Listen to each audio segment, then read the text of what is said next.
ఏం జరిగిందో. First round Sanjana గారు అన్నారు డెమోన్ పవన్ విన్ అయ్యి విన్ అవ్వాల్సింది చెప్పాలంటే. సెకండ్ రౌండ్ రీతి అండ్ సుమన్ గారు ఫస్ట్ అవుట్ అయిపోయారు. But still they got the chance. అయిపోయింది.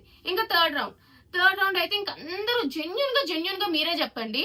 ఈ బజర్ టాస్క్, రింగ్ టాస్క్ ఏదైతే ఉందో జెన్యున్ గా ఆ టాస్క్ లో ఎవరు విన్ అయ్యారు? నేనే కదా. నాకు తెలిసి నేనే అని అనుకుంటున్నాను. ఎందుకంటే నేను బజర్ కాకముందే నా 2 ఐటమ్స్ ఉన్నాయి దాని మీద. బట్ డెమోన్ పవన్ వి బజర్ అయిపోయాక ఉన్నాయి. బజర్ అయ్యాక వేసారు. అప్పుడు కూడా నేను అడిగా, లేదు అట్లా కుదరదు, బజర్ అయ్యాక వేసినా సరే గాల్లో ఉంది ఇది అని చెప్పి అది కూడా కన్సిడర్ చేసేసి మళ్ళీ ఇంకో గేమ్ పెట్టారు.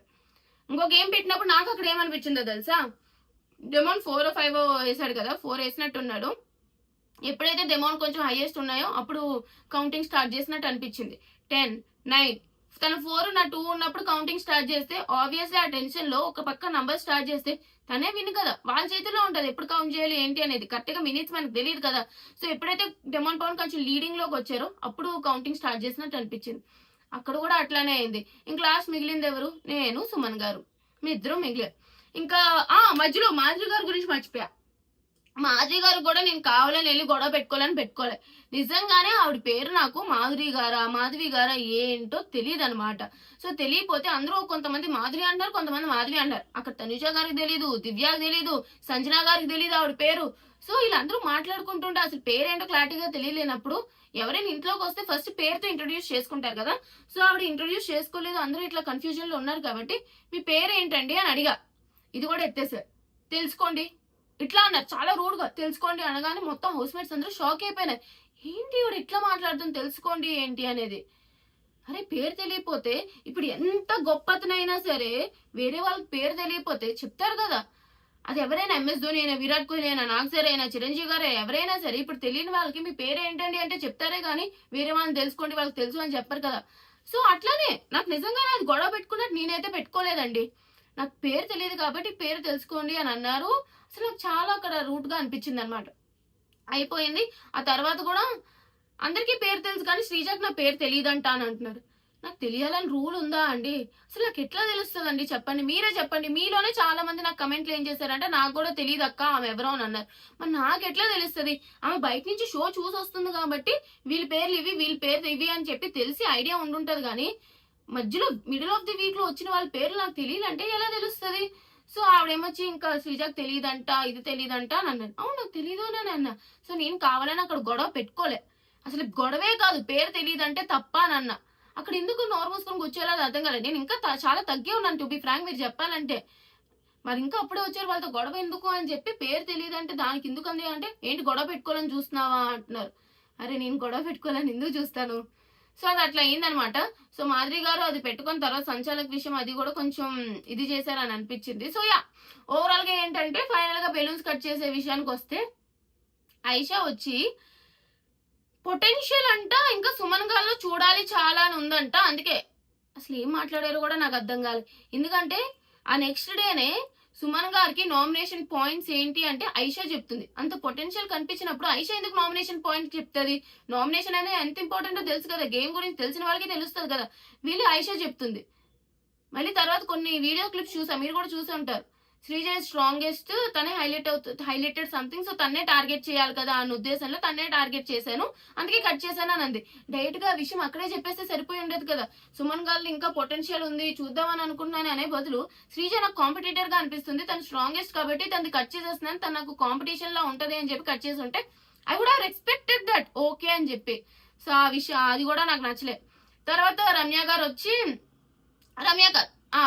వచ్చి ఆవిడ మాట్లాడే విధానం నాకు నచ్చలేదు, సుమన్ గారు బాగా మాట్లాడుతున్నారు అన్నట్టు అంది. రమ్య గారు చెప్పాలి అసలు మాట్లాడే విధానం గురించి అని అనిపించింది. ఎందుకంటే సరే నచ్చలేదు ఓకే నేను యాక్సెప్ట్ చేస్తా, మరి మీరు మాట్లాడే విధానం ఏంటండి అసలు? అమ్మాయిలు పిచ్చోళ్ళు, నేలకేసి తొక్కుతా, ఇదేసి తొక్కుతా, ఒక అమ్మాయి గురించి క్యారెక్టర్ అసాసినేట్ చేశాను. నేను ఎప్పుడు కూడా ఎవరి గురించి కూడా క్యారెక్టర్ అసాసినేట్ చేయలే. నేను మాట్లాడితే మొహం మీద మాట్లాడేదాన్ని, ఏదైనా ఉంటే ధైర్యంగా మొహం మీదే చెప్పేదాన్ని కానీ వెనక్కి వెళ్ళి వాళ్ళ గురించి క్యారెక్టర్ అసాసినేట్ అయితే నేను చేయలేదండి. ఈవిడ వచ్చి నాకు మాట్లాడే విధానం గురించి చెప్తున్నారంటే నాకు నిజంగానే తర్వాత వీక్ అంతా తర్వాత ఎపిసోడ్స్ ఎప్పుడైతే చూసానో చాలా నవ్వొచ్చింది అనమాట. సో ఆవిడ చెప్పింది ఆవిడ ఫాలో అవ్వలే. ఇంకా థర్డ్ ఏమొచ్చి ఎవరు నిఖిల్ వచ్చి ఫెయిల్యూర్స్ యాక్సెప్ట్ చేయట్లేదు అని చెప్పి చేశాను. నాకు అది అసలు అది అర్థం కూడా కాలేదు. నాకు తెలిసి అతను ఎప్పుడైతే కళ్యాణ్ బ్యాచ్ తీసేయమంటే నేను తీయొద్దురా అని చెప్పినప్పుడు అతను దాని కట్ అయిపోయాడు అని అనిపిస్తుంది. ఎందుకంటే కష్టపడి కళ్యాణ్ కెప్టెన్సీ కోసం ఎప్పటి నుంచో కష్టపడుతున్నారు, ఫైనల్ గా వచ్చింది. ఆబ్వియస్లీ ఫ్రెండ్ గా అంతెందుకు, అక్కడ మాధురి గారు కూడా చెప్తున్నారు నిఖిల్ కి అండ్ కళ్యాణ్ కూడా చెప్తున్నారు వైల్డ్ కార్డ్ అతను పవర్ ఏమో తీసేయొచ్చు అన్నట్టు చెప్తున్నారు. అది కూడా ఎపిసోడ్ లో లేపేసినట్టున్నారు. బట్ ద థింగ్ ఈస్ చెప్పాలి కదా ఫ్రెండ్ గా. అక్కడ తనుజ గారు చెప్పారు, రీతు గారు చెప్పారు, వాళ్ళందరూ చెప్పారు తీయక్ కళ్యాణ్ అని చెప్పి. బట్ నేనే ఎందుకు అంత హైలైట్ అయినా నాకు అర్థం కాలే. బట్ యా ఆబ్వియస్లీ కష్టపడి విన్ అయ్యాడు కాబట్టి తీయకు అని చెప్పడంలో కూడా నాకు తప్పు అనిపించలేదు, ఎందుకంటే మేము ట్రావెల్ చేసి వచ్చాం కాబట్టి.